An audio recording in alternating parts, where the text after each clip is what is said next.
Hey everyone, welcome to my channel, Books, Kiss, and Purrs. My name's Leslie, and yes, you can hear my daughter practicing her viol in the background. I'm on a tight schedule, and this is what I could do. Alright, so, you've already seen the pin photo. I am discussing Rant by Chuck Palahniuk as part of my interview with a vampire-inspired readathon that I'm really just cultivating and celebrating not just the book, but the TV series adapted by AMC, helmed by Roland Jones. And so for this month and next month, we are stepping onto the bookshelf of Claudia and reading some of her books, figuring out why she even has a book on her shelf. And each character has prompts that are based on their character arc. And so we are fulfilling Claudia's constantly underestimated. So read a book where a protagonist is made a villain. What's the other part of it? My mind just went blank. Yeah, where the protagonist made an underdog or the villain, basically. So I chose Rant based on the synopsis of the book. If you're familiar with Chuck Palahniuk, or maybe you're not familiar, my go-to example is Fight Club. That was adapted quite a long time ago with Brad Pitt being one of the actors. And one of my personal favorite is Invisible Monster. That one's a really good. There's also Lullaby. Lullaby is a good one, but Invisible Monster is probably like by far my favorite. Before I talk about the book, let's discuss on a minor level like the world Chuck Palahniuk, the fictional world that he creates. He's someone that writes violent worlds, subversive worlds. He's a kind of writer that tries to really focus on how societal norms or expectations are outlined and just like demolish those and do like the opposite. That's something that I'm trying to think of an equivalent. When I think of Chuck Palahniuk, I think of John Waters, the filmmaker, but like a violent version of that. Because that's something that John Waters was constantly doing, right? He was looking at what's really wanted, or also trying to figure out what are the parts of society that are considered like taboo, and how could I push people to have like a visceral reaction to the work that he's creating in the worlds that he's building. Anyway, so to just kind of jump off from there, I ended up DNFing this book. So this book is told like as an oral history. So if you actually plop it open, it's more of like it almost seems like a script form almost. Let's see if I can do this without, I don't know. That's not like, it's not the best way to show you, but yeah, so I try to dual read this with an audiobook, so I thought maybe that would help me get into it. And it seemed more like work to get into it. I was not enjoying the experiences, and when I read a book, I don't even have to like the book, but I need to be engaged, and I didn't feel engaged. So much so, I got to the 12th chapter, and I looked up spoilers because there is some sort of twist at some point. Because at some point I thought like, okay, if I'm going to keep reading it, I just need to know. There are definitely people that praise this book, and it all hinges on the twist. That's my critique of it, is I want to read a book, be engaged, and not have to have this whole thing hinge on the twist. That doesn't, at least with this book, it doesn't work. So yes, once again, I know what happens. I know this is actually more of a genre-bending book, but I couldn't find any rationale to continue it. By the way, if you're watching this and you read it and you love it, but you know of a spoiler segment that doesn't great job of like a deep dive into uh, the book overall.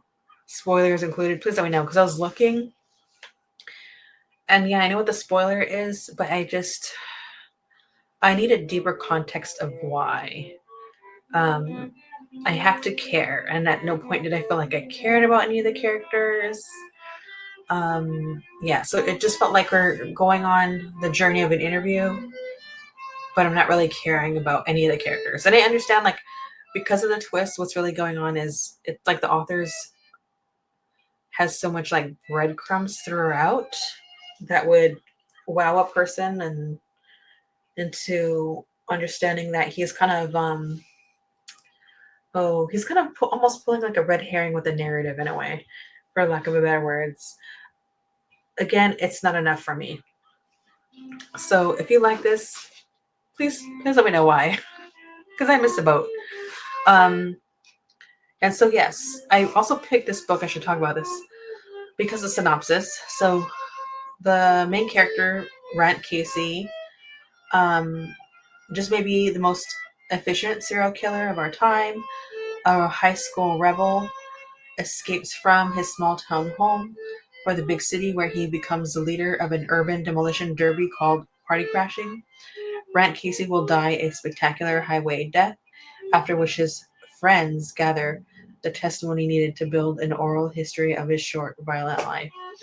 There's plenty of that's going on that's like vulgar, obscene, like all those things. Just so you know, that's not a deterrent for me. I just have to care about the story, and I didn't feel that way. Um, and so I still want to answer the questions of my readathon that I have set up beyond the review, which is why does this character have this on their shelf?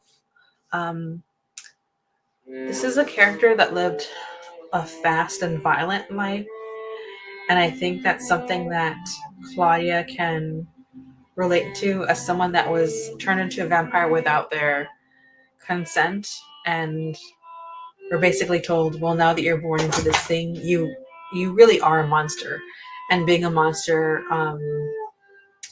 is what's required for your survival.